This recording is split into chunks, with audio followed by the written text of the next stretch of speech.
What is going on, YouTube? It's Jake coming at you with yet another video talking about what other than computer science. It's been a minute since we've done one of these Advent of Cyber challenges, mostly because we were on a little business trip. I'm not gonna lie, it was a fun time. The work I'm doing currently at the company has me traveling, so it's been great. However, I got out of the routine of doing the challenges, so it is what it is. I can tell you that one of the key outcomes that came from that business trip is now an addiction to chai tea lattes. Definitely wasn't expecting it, but after having a couple of them, I was like, dang, this is just really good. So that's what's going on. But let's get back into business talking about the advent of cyber.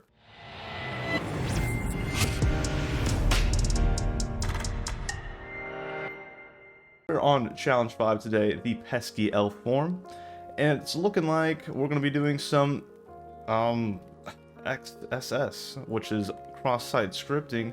Let's read the story real quick before jumping into the technical specifications. So the elf form is where all the elves express their joy and excitement about Christmas. But the Grinch Enterprises has one bad admin account, and they've installed a plugin that changes all mentions of Christmas to Buttmas. Oh man, that's wild. That's a good joke right there, boss. McSkitty needs to find the admin account and disable the plugin. So we're going to be talking about cross-site scripting, and when we're talking about cross-site scripting, really what we're talking about is controlling the JavaScript of a web server. And if you can think, just have a thought experiment real quick of what that actually means. You can control the JavaScript that runs on a web page. HTML, okay, markup language, controlling how the page looks, that's cool. You could make it look funny on your end. Controlling the CSS of a website, okay, you can make the background different and maybe some fonts funny. But if you control the JavaScript of a website, I mean, that is a full-on programming language that has functions that do certain things, that can send requests. There's a lot of bad. I mean, you could send traffic to you could steal the cookies off the client's browser, send it to your own server and be like, bam, I have all your information, kid. Well, what are you gonna do? No. But so yes, cross-site scripting, we're going to control the JavaScript that is run on the server.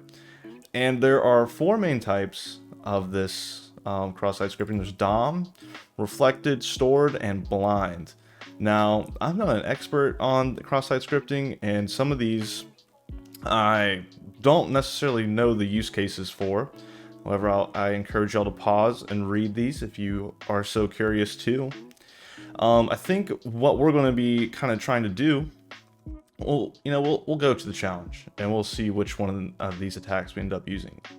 So we're going to be going on a forum webpage. We're going to, whatever the elves use to write about Christmas. And we have McSkitty as the user, our freaking cybersecurity admin, and the password is password, okay? And so on this other tab, I have open, actually on this tab, we have our attack box chilling, and we already have the web page pulled up. Let me get out of here. And so this is kind of the forms. We can go to the general forms. We're gonna log in as McSkitty. And I gotta look back and see how to spell that. McSkitty. Okay, and the password was password, which is great. And we have these forms here. Okay, some people talking. You can see the names of the people and the Grinch. Haha, Merry Buttmas, bro. Classic joke. So if we were to look at the HTML here, let's inspect the elements. We can see that you kind of have these div classes, the general structure of HTML. You have all these classes with tags, and the tags define, stuff. And as a regular user, you'd come down here and comment hello world, it's a great day. You leave the comment, and bada bing, bada boom, that's great. And so the server is expecting you to, write a general plain text message here, but if I were to, let's say, I don't know, type in an HTML tag here, hello world, and we'll do like italicize, yeah, world. Let's see what happens here. This is just a thought experiment. So I did that, and you can see it actually used my HTML. Like, it thought it was plain text, it took my response and just, I guess, spat it out, outputted it on the web form here. So let's inspect this element again, and it's kind of nested in there, as you can see. So over here we kind of have our div. This is our comment, and you can see it says h1 and the italicized word I, which is really cool. And that means that this is actually, so if I'm just viewing this page, I don't even have to be logged in as McSkitty. I think I can come over here as an unlogged in user, go to general, go to excited, and even I can see this hello world. So this means that this type of attack is stored on the server, which means it persists to all the users that visit this web page. So any user that visits this web page is going to, see or be affected by JavaScript. And so right now we use some HTML, and that's cool. But if we want to launch JavaScript into a web page, we use the script tags, classic. And I think on the challenge here, if we scroll down, they actually gave us a script to use to run. And as we can see here, this script tells the browser to run JavaScript, and the fetch will make a network request to the specified URL, which is the current URL with the settings new password pass123. So this JavaScript code is essentially going to reset everyone's password to pass123 if they visit this web form, which is crazy. And if you can imagine doing this simple password reset, there is so much more that could be done. So let's copy and paste this here. Let's leave the comment. And yeah, if we go and look and inspect this element, you can see, oh man, it's always so hard looking at this stuff. You can see right here is the script that will run. And bam, that is going to be, I think, what we do. And now we're going to say that, so yeah, any users logged in will automatically have their password changed to pass123. It's great.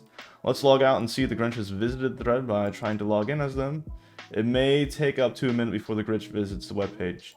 Okay, so let's try to relog in here. So we'll go to Grinch. It's gonna be pass123.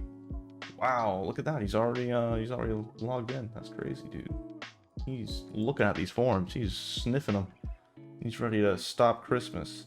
So I think we're gonna go to the settings, and if we look at this, if we disable the plugin, you'll be rewarded with the flag. So let's go on ahead, disable this button, and we got no more butt miss, dude. We got the flag. Great stuff. Sweet.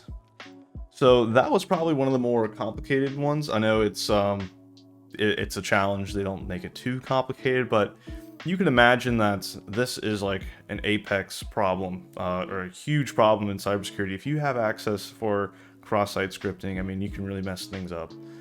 This is not like, brute forcing or nothing silly. I mean, you're literally launching code that you want to write on a web server. It's pretty bad. So we don't want that to happen.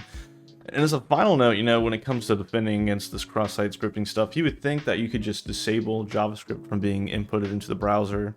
So you block, the script tags from being inputted in a comment, which is a great starting point. However, there's like other ways to execute JavaScript through event handlers and stuff like that.